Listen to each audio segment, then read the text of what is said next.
problème des couples d'aujourd'hui, c'est ce dont nous allons parler dans cette nouvelle vidéo où un humain, là, ici, parle à des humains à travers ce petit bout de plastique qu'on appelle une caméra, mais je sais que tu es là. Enfin, toi, tu sais que tu es là, vu que tu écoutes cette vidéo, et je présume que tu l'es aussi, sinon tu ne m'entendrais pas. Bienvenue à toi dans ce nouvel épisode de H2H. Aujourd'hui, eh bien, le problème des couples d'aujourd'hui, j'ai envie d'adresser ce sujet avec toi, j'ai envie qu'on réfléchisse un petit peu ensemble, parce que peut-être tu as remarqué, c'est compliqué aujourd'hui les couples. Les couples se font, se défont, il y a toute une génération qui cherche à réinventer le couple ou à trouver une manière d'être en couple qui lui convienne. Il y a énormément de choses qui sortent en mode voilà, cette personne est toxique, cette relation est toxique, etc., etc. Il y a tellement de choses qui se passent dans l'espace du couple qui sont d'une grande violence, bien sûr, et qui pourraient être d'une toute autre nature. En tout cas, c'est le cheminement que je vais nous proposer dans cette vidéo.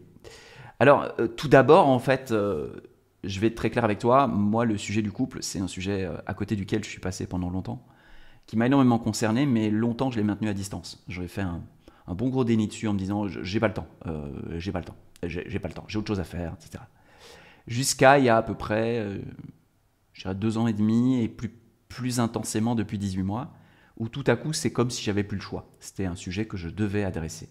C'est un sujet extrêmement riche parce que quand on aborde le sujet de la vie amoureuse, de la vie affective, de la vie sexuelle et du couple, on aborde le sujet de qui on est dans des niveaux de profondeur qu'on ne soupçonnait même pas. Et il y a 18 mois de cela, j'ai rencontré une femme particulière qui a commencé à déposer dans ma vie des graines d'une toute autre nature que tout ce que j'avais pu entendre auparavant. J'ai compris plusieurs choses fondamentales. La première, c'est j'ai compris à quel point mes traumatismes d'enfance avaient fait de moi, avaient eu en tout cas l'opportunité de faire de moi quelqu'un qui pouvait être monstrueux dans certains espaces. Alors pas 24 heures sur 24, mais qui faisait que du coup je me retrouvais à poser des actes, des paroles qui étaient déséquilibrés. Alors qui étaient déséquilibrés et on pouvait les relier directement à un certain nombre de choses qui s'étaient mal vécues, mal digérées, où mon système avait été choqué par des choses qui n'étaient pas de l'amour, par des choses qui n'étaient pas sécurisantes, et tout ça crée des traumas plus ou moins profonds. Les traumas sont des espaces comme des plaies ouvertes, en tout cas je le définirais comme ça, et du coup pour ne pas ressentir cette douleur qui parfois est extrêmement intense, on va développer un système de défense qui va juste avoir comme avantage de ne pas ressentir la douleur du trauma. Mais ce système de défense, étonnamment, est très souvent, systématiquement, je dis très souvent, mais en fait c'est systématiquement, quelque chose qui va venir se coller dans la relation à l'autre et qui va venir en réalité être une toxicité dans la relation, c'est-à-dire quelque chose qui va faire que l'autre ne va pas être bien dans le lien, ne va pas être en sécurité dans le lien, ne va pas s'épanouir dans le lien. Nos systèmes de défense, en réalité, finissent par être des systèmes d'attaque. C'est-à-dire, pour ne pas souffrir, j'ai des comportements et des paroles qui amènent l'autre à souffrir. Par effet un peu, je ne vais pas dire miroir, mais par effet de résonance. Donc en fait, je me suis rendu compte que tout ce qui est en moi déséquilibré finit par blesser l'autre, à plusieurs degrés. Finit par engendrer dans la vie de l'autre quelque chose qui est soit indigeste, soit compliqué à vivre, soit même qui va venir le geler, le réfréner, le ralentir, finalement l'intoxiquer, quoi. Et ce qui est pour moi important quand on comprend ça, c'est de ne pas basculer dans « c'est pas ma faute si je fais ça, parce que j'ai vécu ça », en mode déresponsabilisation, mais c'est pas basculer dans l'autre en mode « je suis la plus grande des connasses » ou « je suis le plus grand des salauds parce que j'ai fait quelque chose de mal ». Et c'est d'être capable de prendre un temps d'arrêt et de dire « ok, cet acte-là, en fait, il est inapproprié, il est déséquilibré, il est juste inacceptable, il ne doit pas être accepté, il doit être arrêté, mais ça ne veut pas dire pour autant que je dois m'auto-flageller jusqu'à la fin des temps et tomber dans une damnation éternelle. Parce qu'il y a une raison à ça.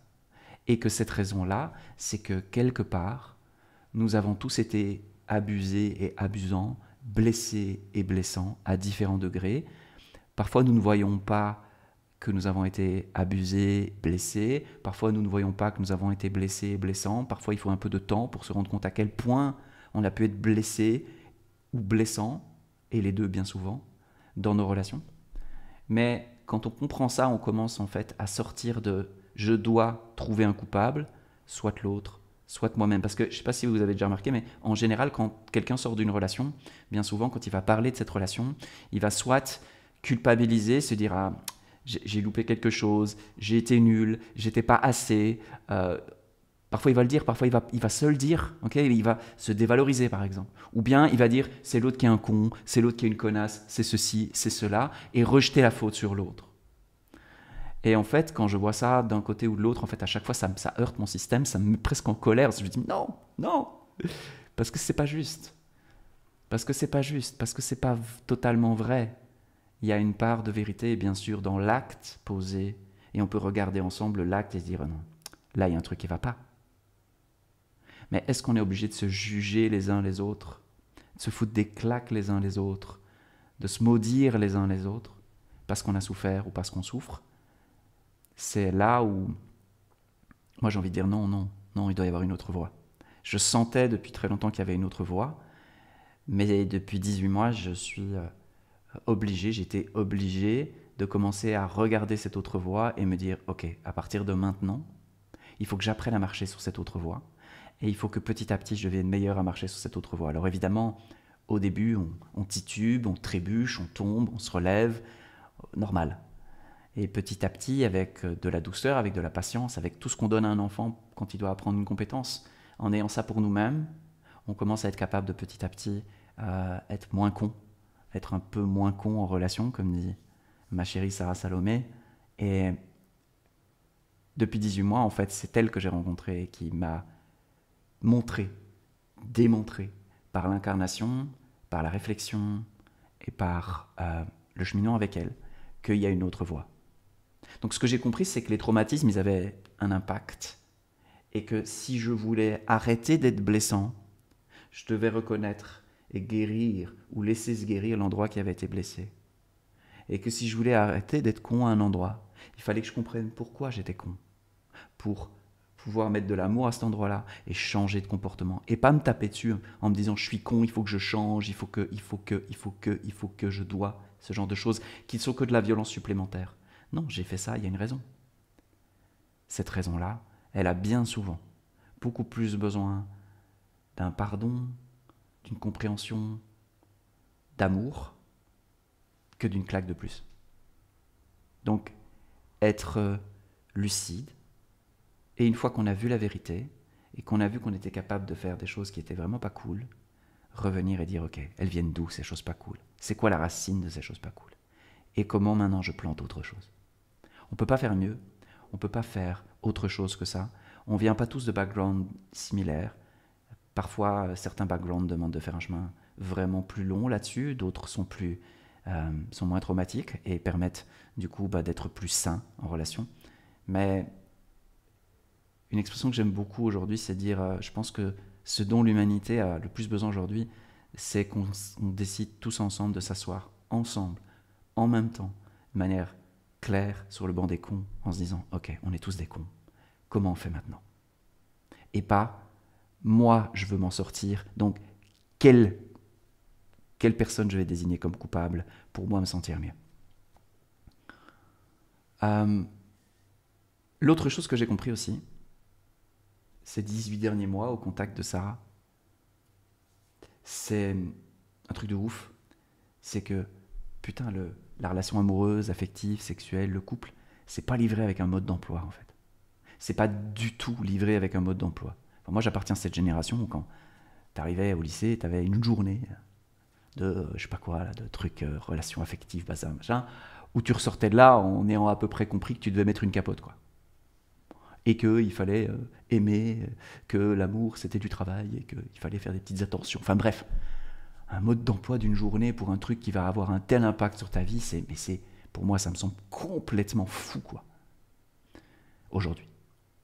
Parce que rentrer dans une relation de couple, rentrer dans un espace affectif avec l'autre, on a deux options.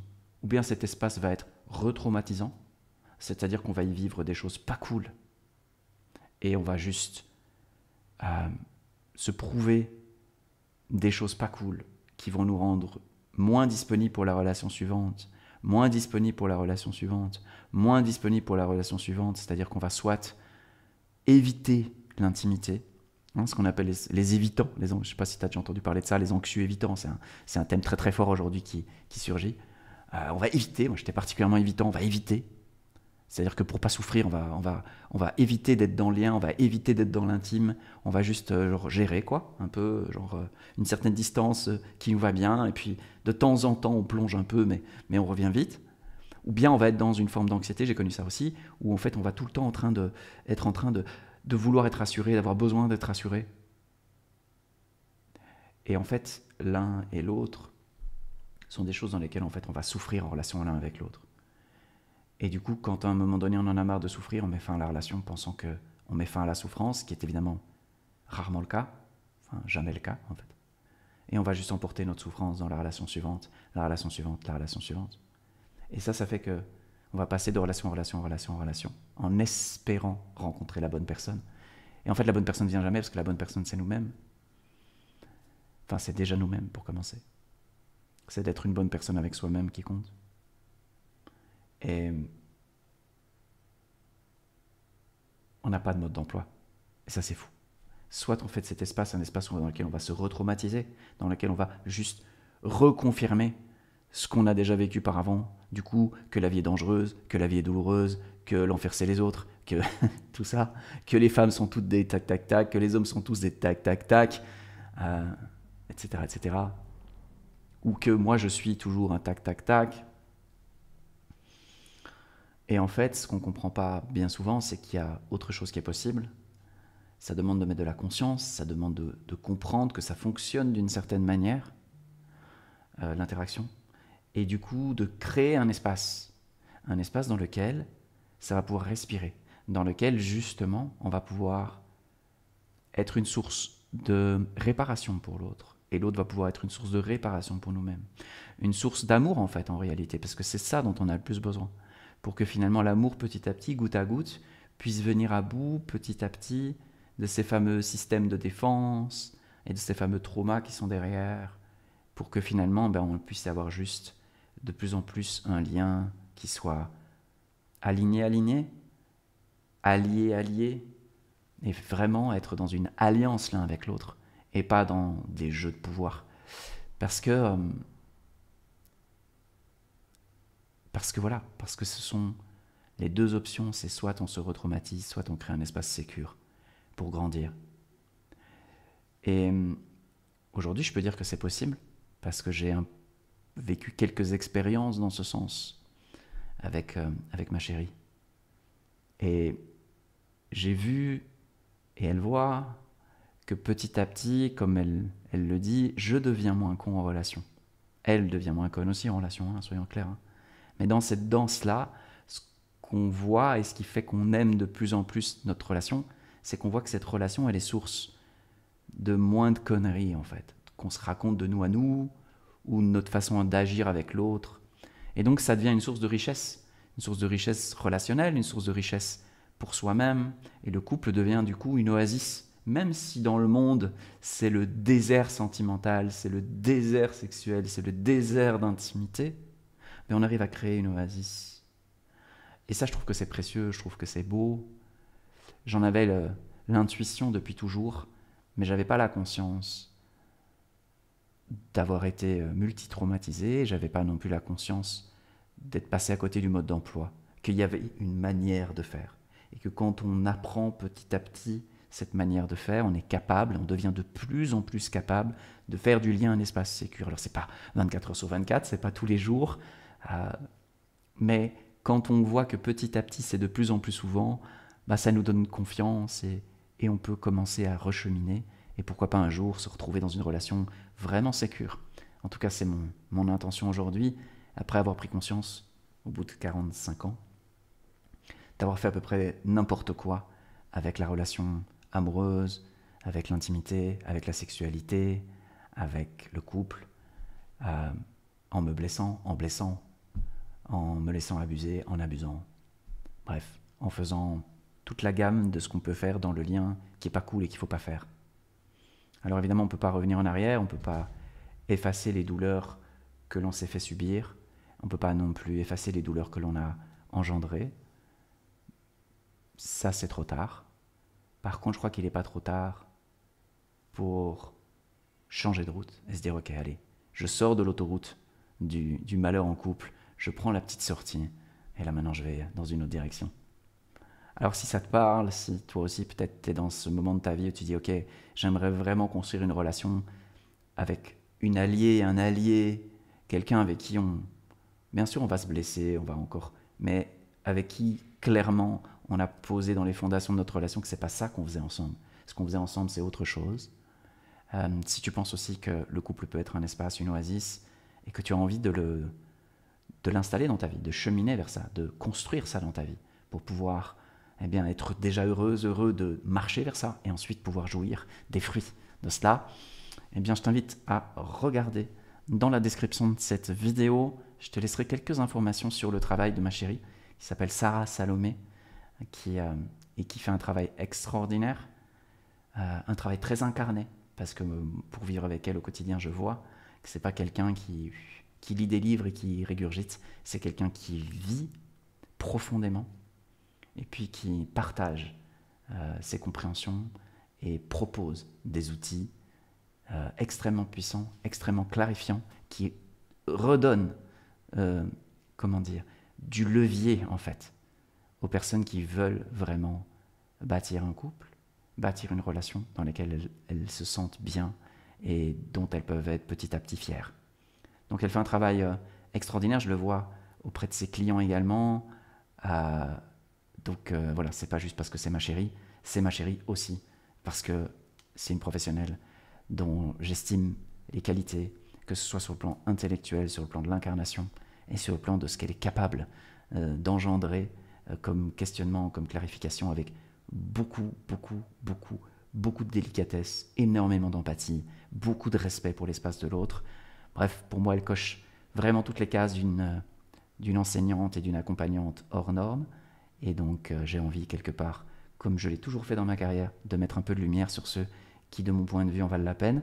Donc, je t'invite à regarder dans la description de cette vidéo. Ce sera ma seule proposition d'appel à l'action, en plus de, comme d'habitude, mettre un petit pouce si tu as aimé cette vidéo, la partager avec quelqu'un. Si jamais tu dis, oh waouh, tu as quelqu'un dans ton entourage qui doit absolument écouter cette vidéo parce que peut-être ça va l'aider, ça va la réjouir, ça va la toucher, ça va l'émouvoir ou ça va peut-être l'amener quelque part. Donc je t'invite à partager cette vidéo évidemment. Pas sur les réseaux sociaux en faisant en partager, mais en envoyant la vidéo avec un petit message à quelqu'un que tu aimes, pas 10, juste une personne, c'est cool. Merci pour elle en tout cas. Voilà, je pense que c'est ici qu'on va terminer cette vidéo. Je te souhaite vraiment profondément de pouvoir faire apparaître dans ta vie une relation dans laquelle tu te sens de plus en plus en sécurité, dans laquelle tu peux peut-être guérir de certaines choses et dans laquelle tu vas pouvoir expérimenter d'autres choses, peut-être que d'être blessé, blessant, abusé, abusant, connasse, connard, etc. Comme on peut évidemment tous l'être, on est humain, on fait des erreurs. Il ne s'agit pas de minimiser les erreurs qu'on a faites, il s'agit de faire des choix sur qu'est-ce qu'on veut faire à partir de maintenant. Et là-dessus, je te souhaite tout le meilleur jusqu'à la prochaine fois et je te retrouve dans un prochain épisode d'un humain qui parle à des humains. Salut.